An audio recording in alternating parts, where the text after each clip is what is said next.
Hi guys, thank you very much for joining me, and I mean that especially today. Thank you, because today in America is the Thanksgiving holiday. We don't know much about that here in Scotland, but I'm always up for giving some gratitude, and this is a very special time for me, and I'm feeling very grateful because I've just passed 30,000 subscribers on the channel this week, which is insane. You know, this whole thing has changed my life on YouTube. It really has, business wise, and you know, just my happiness has changed. I started working with people from all around the world, and you know, I'm able to truly do what I love, and that is helping people to learn guitar and get the best out of this instrument. So from the bottom of my heart, thank you to everyone who has even viewed any of my videos. Thank you so much. Every single person has went towards my happiness. So if you're celebrating Thanksgiving, I'm sure you're dishing out the gratitude as well as stuffing your face with turkey. So let me know in the comments, what are you grateful for today? Is it your family? Is it your health? Or is it, dare I say, your guitars? It's a tough one, right? So today we've got a very special lesson today as well, because we're going to be looking at something that if you learn this, you will definitely be on your road to being a more advanced player. Now, it's not an advanced lesson.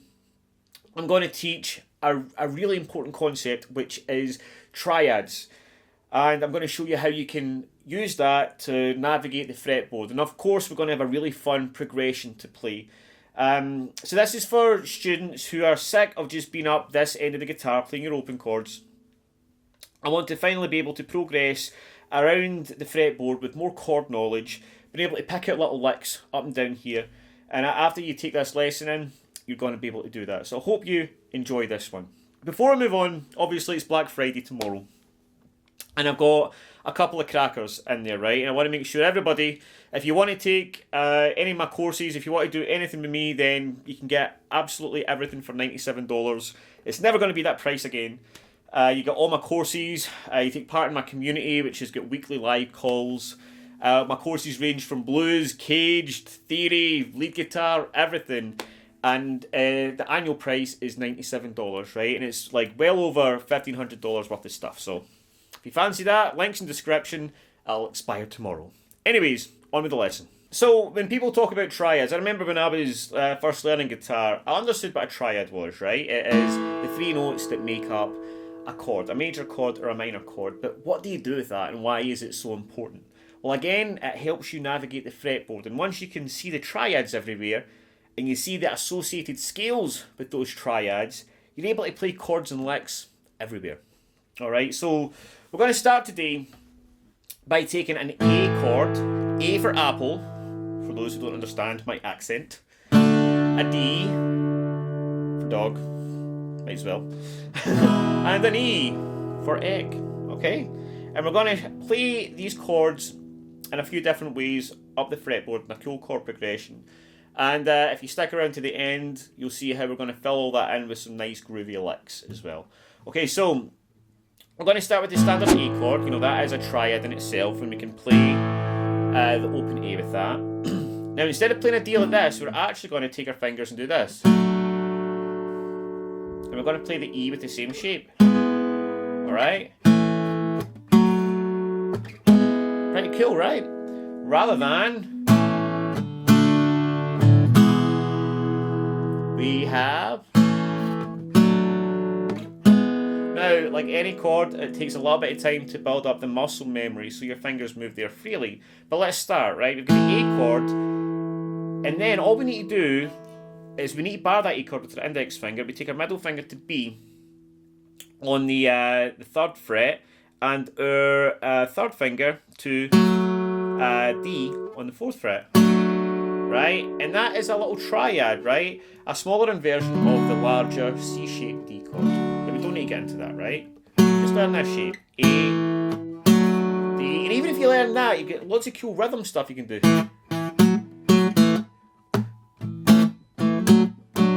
Alright? That's a cool way of going from A to D.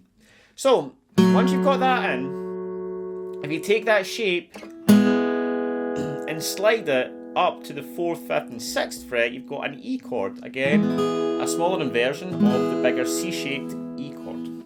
This is all the caged system. Again, I go through all of this stuff in my courses. If you want to learn more, right? A, D, and E. Alright? Now that really comes together once we can add in some licks as well, right? Which I'll show you in just a second, but I want to show you the next little progression we're going to go to, which is an A, a D, and an E. Alright, and this time I'm using, for the A chord, I'm using this little inversion, which is 5, 6, 7, which is a smaller inversion of the big E-shaped bar chord for A. I'm just taking 5, 6, and 7 from the B. And when I'm strumming here, right, I'm just getting the D string and getting the 3 strings, right? I'm not getting the open strings here. Although, if you did, it would still sound okay. I think I might need to tune something. Get to that in a second, right? These strings sound alright anyway. Then we've got the D chord here, which is just an A shape again, right? The A shaped triad on the 7th fret, and then the E is the same shape moved up to the 9th fret. Okay, so we've got A, D, E. Alright. Not gonna lie, I just had to turn the camera off and tune my high E string, which went weirdly out of tune there. I do tune my guitar before every lesson, before people start to attack me. But yeah, let's get back into it. So we've got an A, D, E, and then we have an A, D, E. And right away, you're able to start playing these chords up and down the fretboard. But they start to really come together once you can fill it in with some licks and move up smoothly and slickly, alright? So I'm going to show you a couple of things you can do. So when we do the A, D, you just play like that and then a little lick here. You can mess around.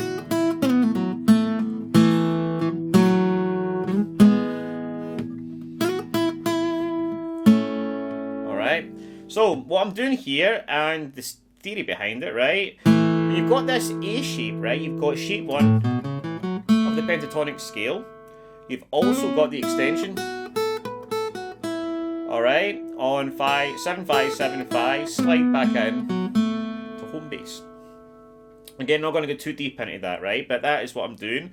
And when we're up here, right? And then my middle finger's already on that 5 note, so I can slide from 5 to 7 on the B and back to 5 again. Then take my 3rd finger, slide from 6 to 7, 6 to 4, and then the root note, the A, is on G there, right? I could do 5 to 7, back to 5, 6 to 4, 2, 2, or I could do pull it off to 2 there, 4 on the D, then back there, right, to 2.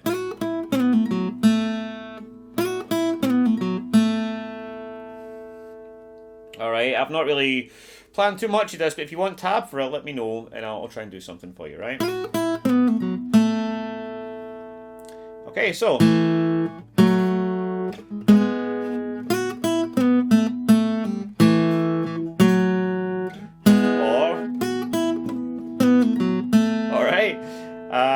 let's try that again.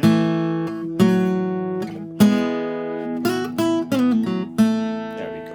Alright. I make mistakes, it happens.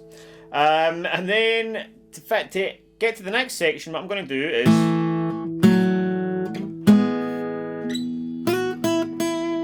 a nice simple lick where I can just get back into this chord, okay? So I'm going 5 to 7, and then 5, 5 with my index finger, and then I'm going to come in to this chord, alright? And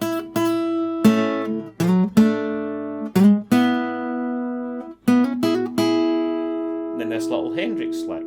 So that's something pretty cool here, right? When I played this chord, to get into this A shape for D, I can slide, I can use this bass note on the A string and slide from 7 to 9, into it that way, and I can do the exact same thing. Anytime you use a shape, you can do that. I can do the same, slide from 9 to 11, and get the E, the A shape for E on the 9th fret. So, pretty cool, right?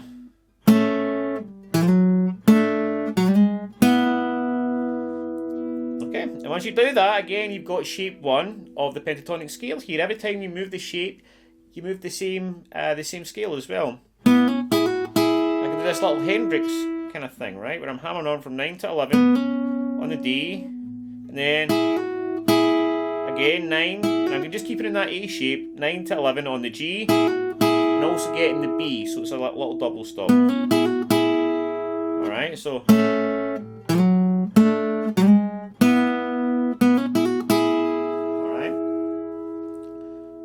Alright, so let's recap and look at everything together.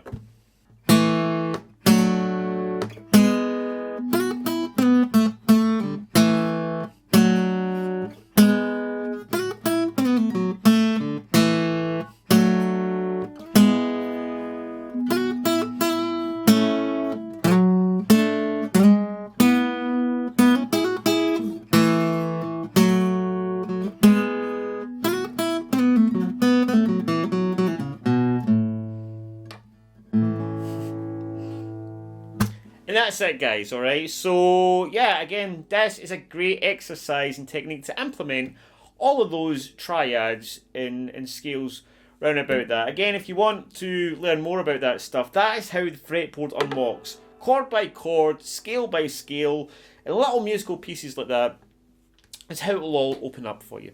So, you've got my courses, you've got my coaching plan. If you want to take it further, links in the description.